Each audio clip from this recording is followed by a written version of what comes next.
Hi friends, welcome back. So today's story comes from my outfit of the day. I let my daughter pick out my outfit and she chose for me to wear a Christmas shirt. It's got the Grinch on it, right? I told her, I said, it's not Christmas. She said, it doesn't matter. She wanted me to wear that shirt. So I thought, well, if I'm wearing a Grinch shirt, I should read The Grinch. We're going to read How the Grinch Stole Christmas. Because, well, why not? How the Grinch Stole Christmas by Dr. Seuss. Now, some of you might have seen some of the movies. There's quite a few. There is the cartoon version of this book, but it's in black and white pretty much. Then there's the cartoon version that I grew up with, which is full color. And then there's the live action one with Jim Carrey as the Grinch. And then there's the one that's just called Mr. Grinch, I think. So they all stem from this book right here. How the Grinch Stole Christmas. Let's find out how he stole Christmas and why. If you already know, shh, don't tell. How the Grinch Stole Christmas.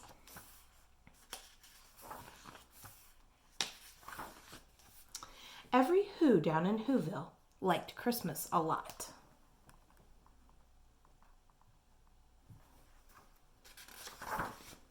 But the Grinch, who lived just north of Whoville, did not. The Grinch hated Christmas, the whole Christmas season. Now, please don't ask why. No one quite knows the reason.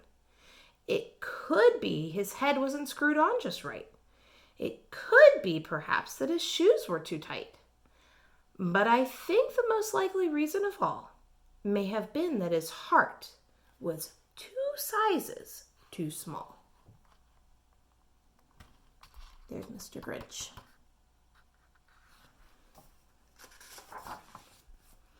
But whatever the reason, his heart or his shoes, he stood there on Christmas Eve hating the Whos, staring down from his cave with a sour, Grinchy frown. Everybody make a frown. At the warm lighted windows below in their town, for he knew every Who down in Whoville beneath was busy now hanging a mistletoe wreath. And they're hanging their stockings, he snarled with a sneer. Tomorrow is Christmas, it's practically here. Then he growled with his Grinch fingers nervously drumming. I must find some way to stop Christmas from coming. For tomorrow, he knew.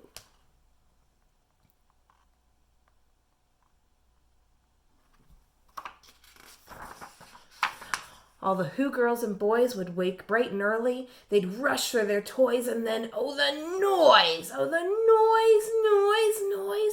noise! That's one thing he hated. The noise!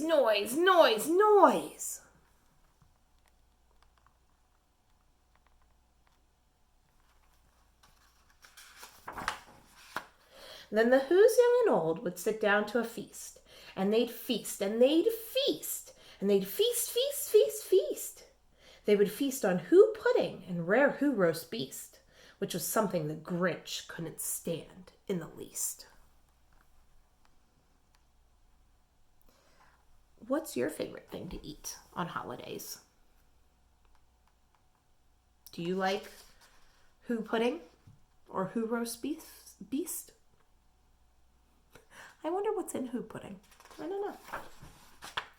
And then they do something he likes least of all. Every Who down in Whoville, the tall and the small, would stand close together with Christmas bells ringing. They'd stand hand in hand, and the Whos would start singing. They'd sing, and they'd sing, and they'd sing.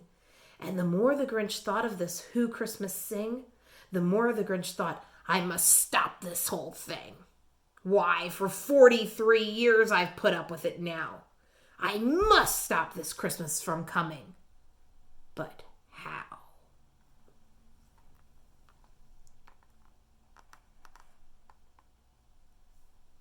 If you haven't read this before, how do you think he's going to stop it?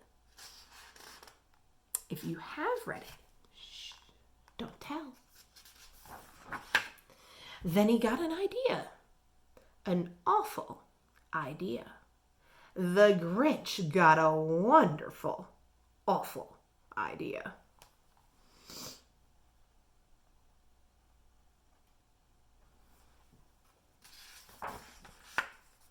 I know just what to do, the Grinch laughed in his throat, and he made a quick Santa Claus hat and a coat. And he chuckled and clucked, "What a great Grinchy trick! With this coat and this hat, I look just like Saint Nick. All I need is a reindeer." The Grinch looked around, but since reindeer are scarce, there were none to be found. Did that stop the old Grinch? No, the Grinch simply said, "If I can't find a reindeer, I'll make one instead." So he called his dog Max, then he took some red thread, and he tied a big horn on the top of his head.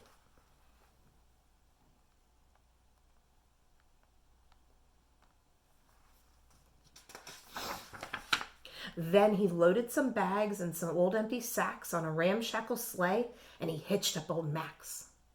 Then the Grinch said, "Giddy up!"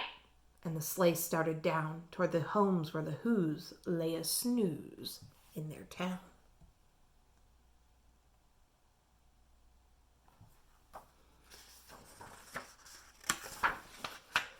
All their windows were dark, quiet snow filled the air. All the Who's were all dreaming sweet dreams without care.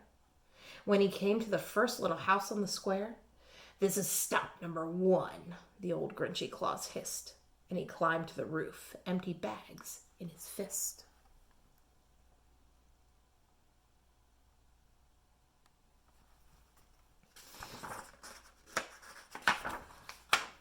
Then he slid down the chimney, a rather tight pinch.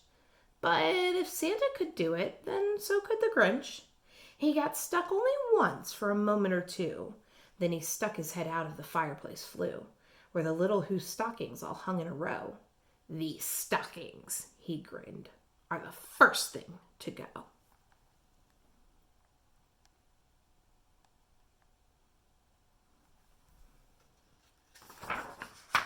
Then he slithered and slunk with a smile most unpleasant around the whole room, and he took every present: pop guns and bicycles, roller skates, drums, checkerboards, tricycles, popcorn, and plums. And he stuffed them in bags. Then the Grinch very nimbly stuffed all the bags one by one up the chimbley.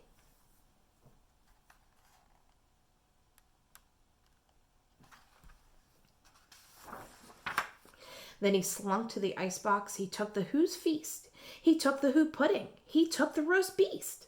He cleaned out the icebox as quick as a flash. Why, that Grinch even took their last can of Who hash.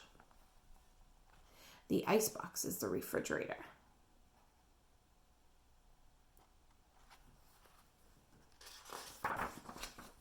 Then he stuffed all the food up the chimney with glee.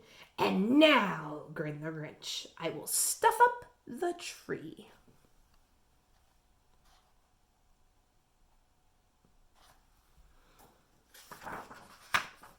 And the Grinch grabbed the tree and he started to shove when he heard a small sound like the coo of a dove. He turned around fast and he saw a small Who, little Cindy Lou who was not more than 2. The Grinch had been caught by this tiny Who daughter who'd got out of bed for a cup of cold water. She stared at the Grinch and said, "Santa Claus, why? Why are you taking our Christmas tree? Why?"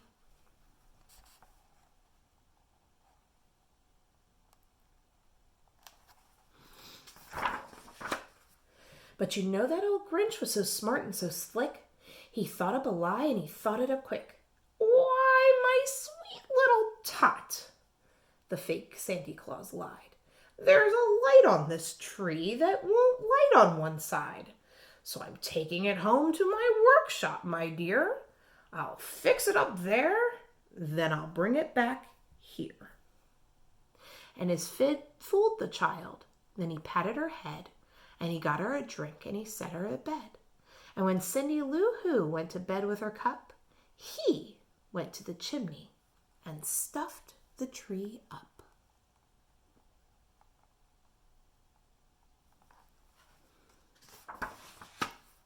Then the last thing he took was the log for their fire. Then he went up the chimney himself, the old liar. On their walls he left nothing but hooks and some wire. And the one speck of food that he left in the house was a crumb that was even too small for a mouse.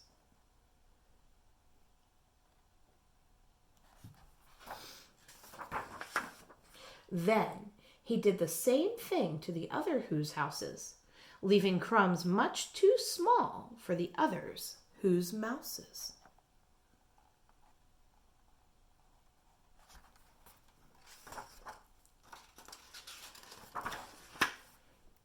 It was 15:15 dawn, all the Who's still abed, all the Who's still a snooze when he packed up his sled. Packed it up with their presents, the ribbons, the wrappings, the tags and the tinsel, the trimmings, the trappings.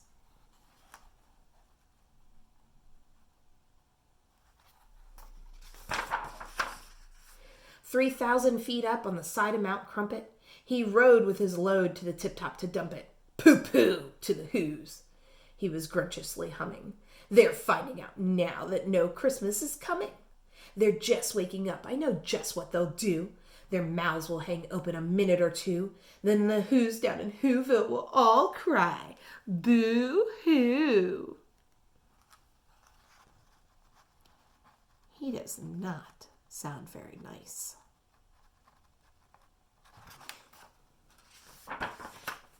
"That's a noise," grinned the Grinch, "that I simply must hear." So he paused, and the Grinch put his hand to his ear. And he did hear a sound rising over the snow. It started out low, then it started to grow. I wonder what he heard.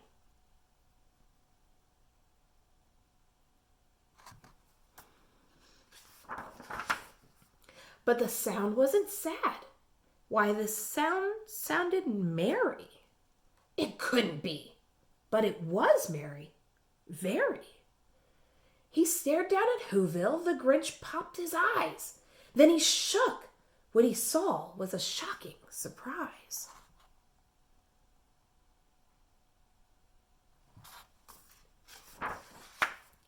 Every Who down in Whoville, the tall and the small, was singing without any presents at all. He hadn't stopped Christmas from coming. It came.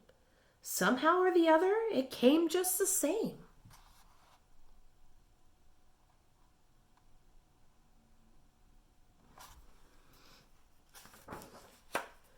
And the Grinch, with his Grinch feet ice cold in the snow, stood puzzling and puzzling. How could it be so? It came without ribbons. It came without tags. It came without packages, boxes, or bags. And he puzzled 3 hours till his puzzler was sore. Then the Grinch thought of something he hadn't before. Maybe Christmas, he thought, doesn't come from the store. Maybe Christmas, perhaps, means a little bit more.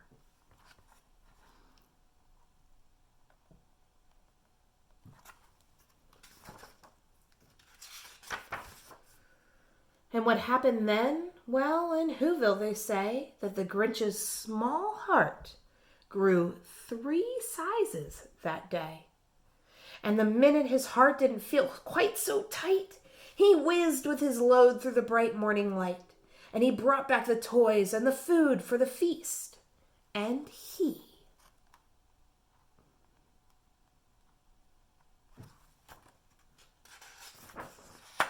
himself, the Grinch, carved the roast beast. So they invited him to stay for dinner. Even though he had tried to steal their Christmas,